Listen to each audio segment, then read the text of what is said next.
According to a recent report from The Athletic, new Commanders GM Adam Peters reportedly loves this one specific quarterback prospect that's most likely going to be the pick at number 2 overall. I'll reveal who that is here in just a second. And then also Kam Curl is likely going to be leaving the Washington Commanders in 2024. The team didn't franchise tag him, and now it seems like he's going to want to go find a new home. So make sure you guys stick around for the latest on Kam Curl. But before we get into today's news and rumors, make sure you guys click that subscribe button right now for breaking news coverage, because, next week, guys, tampering period starts Monday. Players can officially start signing with teams on Wednesday. So there's going to be a ton of breaking news next week. The Commanders have the most cap space in the National Football League heading into free agency. They got a bunch of roster holes that they need to fill. I'm expecting a spending spree from GM Adam Peters, so make sure you click that subscribe button. And then also after free agency, we're going to have wall-to-wall coverage on the NFL draft, weekly Commanders mock drafts, scouting reports on all the top prospects, all that great stuff coming your way, and it's all 100% free. So click that subscribe button right now to join the Commanders Report family. All right, so now let's shift to the NFL draft here, where the Athletics' Mike Sando says that a former league executive told him at the NFL Combine that GM Adam Peters is really into UNC quarterback Drake Maye. Now, we've talked about Drake Maye extensively on the show over the last several weeks. You guys know that I am a big fan of Drake Maye, and I'd like to see him in a Commanders uniform. And honestly, guys, based on what I've seen on the film, based on what I know Cliff Kingsbury is going to want to bring to this offense, I think this move makes a lot of sense for the Washington Commanders.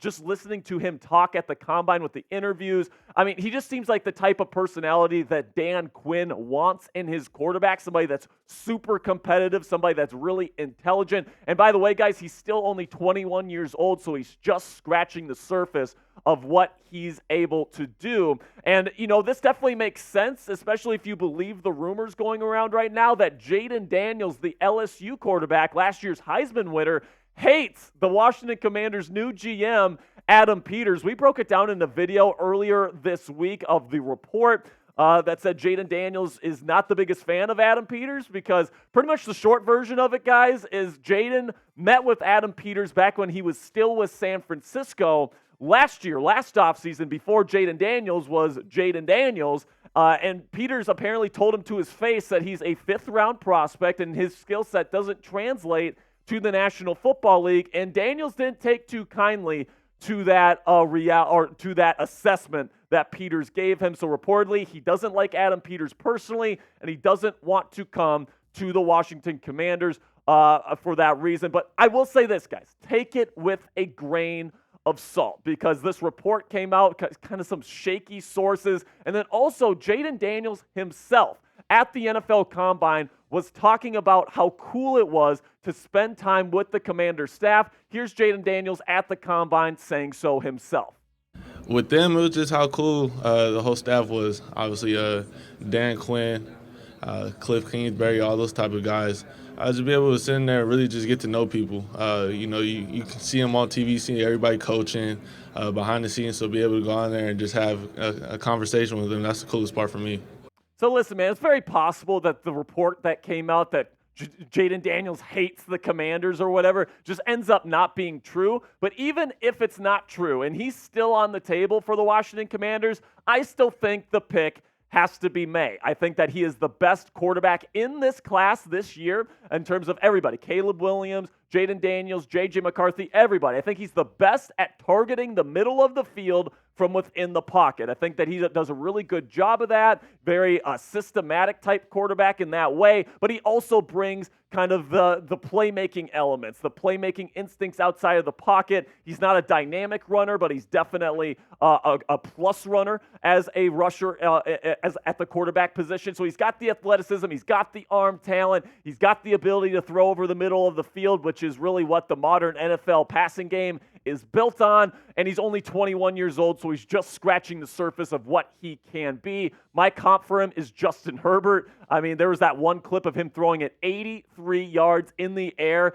hitting the crossbar on the uprights, which is unbelievable. That kind of accuracy and arm power, it just doesn't come around very often. I think Drake Maye is the right fit for Cliff Kingsbury's offense. But let me know what you guys think down there in the comments section. Who do you guys think is going to be the pick at number 2 overall? Type DM if you think it's going to be Drake Maye, or if you think it's going to be Jayden Daniels, type JD down there in the comments section for today's pinned comment. YouTube's going to throw you an ad break here in just a couple of seconds. When that happens, take advantage of that time by answering today's pinned question.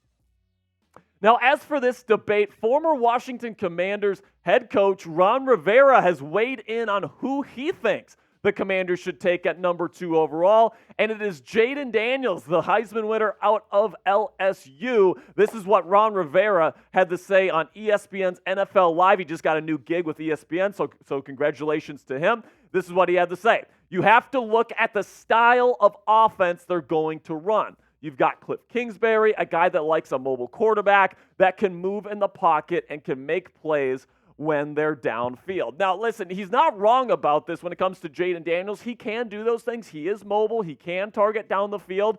But so can Drake Maye. I mean, I don't understand what Ron is talking about here because Drake Maye is also an athletic rusher, and he's somebody that can run, and he's somebody that is mobile, and that fits the Cliff Kingsbury model. And he's also somebody that can throw the ball down the field. And in fact, I think he throws to the intermediate and short areas of the field a lot more efficiently than Jayden Daniels does. So I really don't know where Ron Rivera is getting this assessment from. And this is probably one of the bigger reasons why Ron Rivera is out of the league. Remember, Ron Rivera is a defensive coach, okay? He's not somebody that I think is a particularly good quarterback scout or somebody that's a quarterback evaluator, all right? I think he's especially specialities on the defensive side of the ball. And even then, I mean, we all know this as Commanders fans, he's completely out of touch with the modern National Football League. So if anything, if Ron Rivera is telling you he would get Jayden Daniels, we moved on from him for a reason. Let's go and do the other thing, which is go out and get the right quarterback for the right situation. And for me,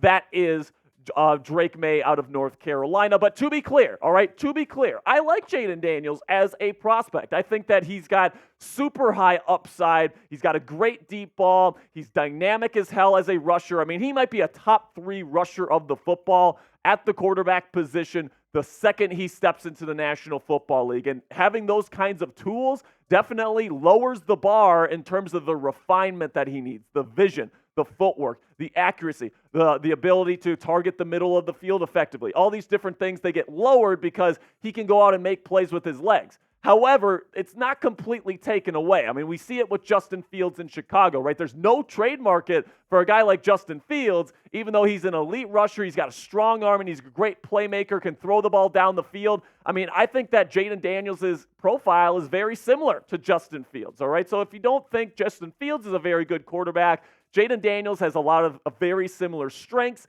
and very similar weaknesses to his game. And personally, I'd rather go with a guy like Drake Maye, who has less of those concerns from my point of view. Now, coming up here, is Kamren Curl out the door here in Washington? Is he going to find a new home, or is it still possible that they get locked up, or he gets locked up to a re-sign here? But I'll let you know that answer to that question here in just a second. But first, if you want to rock the Dan Quinn look, we all know that Dan Quinn loves to rock that backwards hat. If you want to rock that Dan Quinn look, you can get this awesome deal on this ball cap, the Commanders ball cap from our friends at Fanatics. If you use our link right here, chatsports.com/DQ, they're going to give you a great deal on this ball cap so that you can rock that Dan Quinn look every single game day during the 2024 season. This could be your lucky omen, your lucky charm, whatever you guys want to call it, and you're going to be looking good while you wear it on game days as well. So go to chatsports.com/DQ to rock the Dan Quinn look during the 2024 season.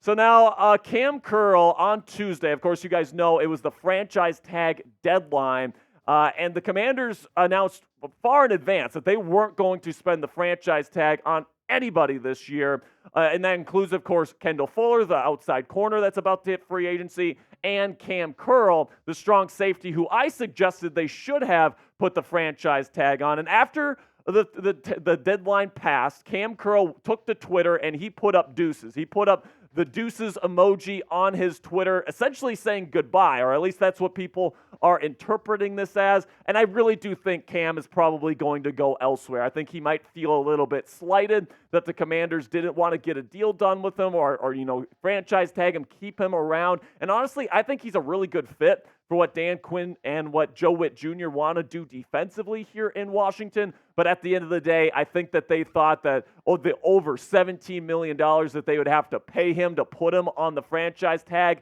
just wasn't enough for them at the end of the day. So you look at the career Pro Football Focus grades for Kam Curl. He had that one really good season in 2022 where he was the second highest graded safety in football. But other than that, he hasn't had a grade above 70 for an entire season. He's been a very solid, strong safety throughout his career, maybe not the best in the world, or at least besides 2022. So I certainly understand why the Washington Commanders don't want to spend $17+ million on him when they could use that money elsewhere to get an edge rusher, to get another corner, to get another safety. There's a ton of really good safeties, and we'll go over those in just a second. But you know what? I also understand why Kam Curl doesn't want to come back to the Commanders. Maybe he wants to go win. Maybe he wants to go make more money that the Commanders are just not willing to pay him at this juncture. And essentially what Kam Curl leaving this defense means for the Washington Commanders moving forward is that Washington now needs to replace him. You have Derek Forrest coming back from an injury-riddled 2023 season, all right? So he's going to be your free safety most likely. And you have Percy Butler, who's okay, but, I would say he's more of a rotational guy, not really a true starter. So I really do think the Commanders will be hunting a new starting strong safety that they can put in the box, that they can put in half coverages, all these different things that they like to do. And there's definitely a lot of good safeties hitting the open market this year. The Denver Broncos just announced that they're going to be releasing Justin Simmons, one of the best free safeties in the National Football League, because he's more of a free safety, not a strong safety. I'm not sure if the Commanders are going to want to pay what it's going to take to bring in the four-time All-Pro in Simmons, one of the best safeties in the game, but not sure it's a fit. Then Jordan Poyer, once again, more of a free safety than a strong safety. Xavier McKinney, though, somebody that would be coming from a division rival, would maybe like to play the Giants twice a year. I could see Xavier McKinney being a true free agency target here. Geno Stone had a ton of interceptions for the Baltimore Ravens last year, and then Julian Blackmon is more of a strong safety, but he can also play free safety. He's got some versatility there, so I like Julian Blackmon as well, but I'd also like Xavier McKinney because those guys might not be as expensive as a Justin Simmons or a Jordan Poyer, but they bring a little bit of versatility, and they really do bring kind of the thunder. They're hard-hitting guys. They're bigger safeties, and I really do like that as a fit for this Dan Quinn, Joe Witt Jr. defense that they're building here in Washington. Now let me know down there in the comments section, which safety would you like to add in free agency this year? Would you like to see Xavier McKinney? Would you like to see Julian Blackmon? Would you like to see Justin Simmons? Let me know what you guys think down there in the comments section, which safety you want to see become a Commander in 2024. All right, that'll be it for today's show, guys. Thank you so much for sticking around with me till the very end. Make sure you click that subscribe button right now because we got the most cap space this year heading into free agency. They're going to be signing a bunch of starting capable players next week. This team's going to look completely different this time next week. It's going to take a lot of stuff here in the next 7 days, so make sure you click that subscribe button to never miss a moment and any piece of breaking news this offseason.